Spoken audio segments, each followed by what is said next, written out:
दोस्तों, हर महिला और पुरुष के मन में शादी के प्रति बहुत सी इच्छाएं होती हैं। अब ऐसे ही जो रवि रहता है, उम्र 25 वर्ष रहती है। बड़े ही धूमधाम से उसकी शादी होती है। परिवार नए नवेली दुल्हनिया को लेकर के अपने घर पहुंचता है। रवि जिसके मन में उत्सुकता हो रही होती है कि कब रात का 10 साढ़े 10 बजेगा और वो अपनी दुल्हन के निकट जाएगा।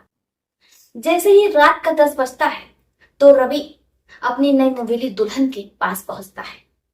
वो दुल्हन से सुहागरात मनाने की कोशिश करता है, लेकिन दुल्हन जैसी दूल्हे को देखती है तो मुंह गिरा लेती है और फिर लेती है। दूल्हा फिर भी अपनी दुल्हन को मनाने की कोशिश करता है, लेकिन अब दुल्हन साफ कह देती है कि वो बहुत ज्यादा थक चुकी है, इसलिए आज के लिए वो ऐसा कुछ नहीं करेगी। पति भी मान जाता है। अब सुबह होती है, बाकी रस्में दुल्हन अपना अदा करती है और दूल्हा काम काज के लिए निकल जाता है। फिर वो शाम को ऑफिस से आता है। उसे लगता है कि आज तो वो सारी चीजें होंगी, लेकिन इस बार भी वो असफल होता है क्योंकि उसकी पत्नी आनाकानी करती है। पति को लगता है कि कोई बात नहीं, अभी तो नई नई शादी हुई है, हो सकता है उसकी दुल्हन शर्मा रही हो, इसलिए वो अपनी दुल्हन की बात मान लेता है। लेकिन अब 1 हफ्ते से ज्यादा हो जाता है, लेकिन दुल्हन अपने दूल्हे को करीब नहीं आने देती है। अब आप भी हैरत में पड़ गए होंगे। हम आपको ये पूरी कहानी सुनाएंगे क्योंकि आप में से बहुत से लोगों की शादी होने वाली होगी, शादी लग गई होगी या खोजी जा रही होगी। इसलिए आप लोग ये प्रेरणादायक कहानी जरूर सुनिए। आपको इस कहानी से सीखने और समझने को मिलेगा, ताकि जो रवि के साथ हुआ वो आपके साथ ना हो। चलिए बढ़ते हैं अपनी कहानी की ओर।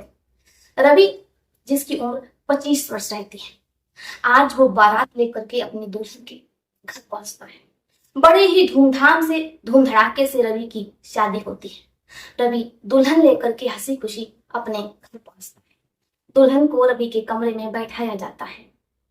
अब वो पल, वो क्षण भी आता है जिसके लिए हर महिला, हर पुरुष प्रतीक्षा करता है, इंतजार करता है। यानी कि दूल्हा और दुल्हन एक दूसरे से संबंध बनाते हैं। लेकिन जब वो अपनी दुल्हन के पास जाने की कोशिश करता है तो दुल्हन कहती है कि वो बहुत थक चुकी है। रवि को लगता है कि हो सकता है आज पहला दिन है, इसलिए उसकी पत्नी ऐसा बोल रही है। लेकिन लगातार उसकी पत्नी उसे साफ मना कर देती है, पत्नी सुख देने से। रवि को कुछ समझ में नहीं आता है। पति और पत्नी में अक्सर इन सारी चीजों को लेकर के विवाद होता रहता है। रवि जिसे ये पता था, लेकिन एक दिन तो पति और पत्नी में कुछ ज्यादा ही बवाल हो जाता है, क्योंकि रवि जिसे पता लग चुका था कि उसकी पत्नी व्हाट्सएप पर वीडियो कॉल करती है और किसी से हंस हंस करके बातें करती है, यहाँ तक तो वो बर्दाश्त कर लेता है। लेकिन जो आगे होता है, उसकी आंखों के सामने ही उसकी पत्नी वीडियो कॉल पर वो सारी चीजें करती है जिसके लिए रवि परेशान था और वो कोशिशें कर रहा था, पत्नी को मना रहा था, लेकिन पत्नी तो किसी और को ही ये सारी चीजें उपलब्ध करवा रही थी, वो भी वीडियो कॉल पर। अब पति का जो गुस्सा रहता है वो सातवें आसमान पर चढ़ जाता है। वो कहता है कि तुम वीडियो कॉल पर किससे बात करती हो, और आखिर तुम वीडियो कॉल पर वो कौन है जिसके साथ ये सारी चीजें करती हो। जैसे रवि की पत्नी ये सुनती है, जिसकी उम्र 21 वर्ष रहती है, नाम स्नेहा रहता है, वो कहती है कि ठीक है, अभी वो टॉयलेट जा रही है, टॉयलेट से आती है तो फिर उसे भी वो सारी चीजें सुख सुविधा मिलेंगी। इसके बाद वो टॉयलेट चली जाती है। अब जैसे ही स्नेहा वापस आती है, वो बेड पर लेट जाता है। रवि से कहती है कि आप बल्ब बंद कर दीजिए। रवि बल्ब बंद करता है। इसके बाद वो सारे कपड़े उतारकर अपनी पत्नी के पास जाता है। पत्नी के हाथों में संवेदनशील अंग होता है। इससे पहले कि रवि कुछ समझ पाता, पत्नी अपने दूसरे हाथों से, जिसमें कि वो रेजर रखे रहती है, उसे रेजर से लगातार कई बार कर देती। रवि का जो संवेदनशील हिस्सा होता है वो अलग हो जाता है। रवि दर्द से कराह उठता है। शोर शराबा सुनकर के परिवार वाले आते हैं, उनके भी होश उड़ जाते हैं। लेकिन स्नेहा लगातार अपने सास ससुर को धमका रही होती है कि वो रवि को जान से मार देगी, इसलिए उसे वहां से जाने दे। अब परिवार को अपने बेटे की जान की चिंता सता रही होती, इसलिए वो स्नेहा को वहां से जाने देते हैं। अब परिवार रवि को लेकर के प्राइवेट हॉस्पिटल पहुंचता है।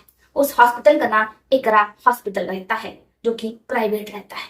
डॉक्टर्स भी हैरान परेशान हो जाते हैं, लेकिन वो सर्जरी तुरंत स्टार्ट कर देते हैं। अब रवि की सर्जरी हो रही होती है, ज्यादा समय नहीं हुआ रहता है, इसलिए जो रवि का हिस्सा रहता है डॉक्टर्स उसे सर्जरी के द्वारा जोड़ देते हैं। अब पुलिस आती है, रवि का बयान लेती है। पुलिस स्नेहा को खोजने में लग जाती है।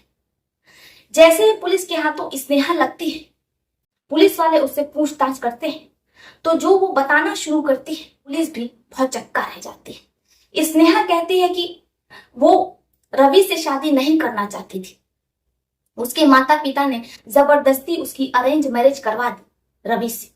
वो तो लव मैरिज करना चाहती थी, क्योंकि वो राहुल नाम के एक लड़के से बहुत प्यार करती है, लेकिन उसके माता पिता ने उसकी मर्जी के खिलाफ जबरदस्ती उसकी शादी रवि से करवाती।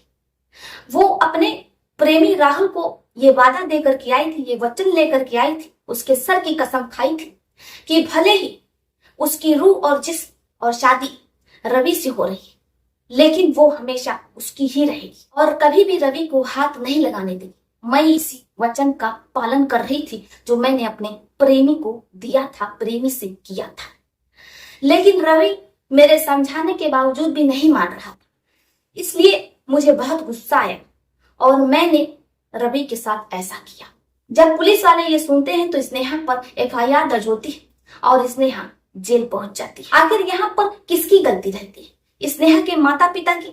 इसीलिए हर माँ बाप को अपनी बेटी से पहले उसकी रजामंदी पूछनी चाहिए। इधर जो लड़के के परिवार वाले रहते हैं उन्हें भी लड़की से साफ तौर पे पूछ लेना चाहिए कि कहीं उसका किसी से प्रेम प्रसंग तो नहीं चल रहा है, वो किसी के दबाव में शादी तो नहीं कर रही है, उसके माता पिता का उस पर दबाव तो नहीं है, वरना ऐसे ही रवि जैसी किसी के साथ भी घटना घटित हो सकती है। आखिर यहाँ पर दोषी कौन रहता है? रवि, स्नेहा, उसके माता पिता, रवि के सास ससुर या फिर उसका प्रेमी? अगर आप स्नेहा की जगह होती तो क्या करती? आप लोग कमेंट बॉक्स में अपनी अपनी राय लिख सकते हैं। कहते हैं कि प्रेमी और प्रेमिका का जो प्यार होता है, प्रेम होता है, वो नाग और नागिन के जैसे होता है।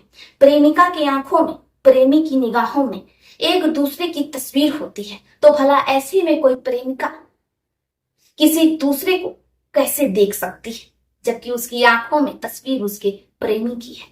अगर आप लोग भी सच्चा प्यार करते हैं, प्रेमी और प्रेमिका है, तो कमेंट बॉक्स में हार्ट से कमेंट बॉक्स भर दीजिए। तो चलिए फिर चलती हुई मिलते हैं आपसे किसी और कहानी में। तब तक के लिए आप अपने परिवार का ध्यान रखिए। आदाब, सत श्री अकाल, नमस्कार।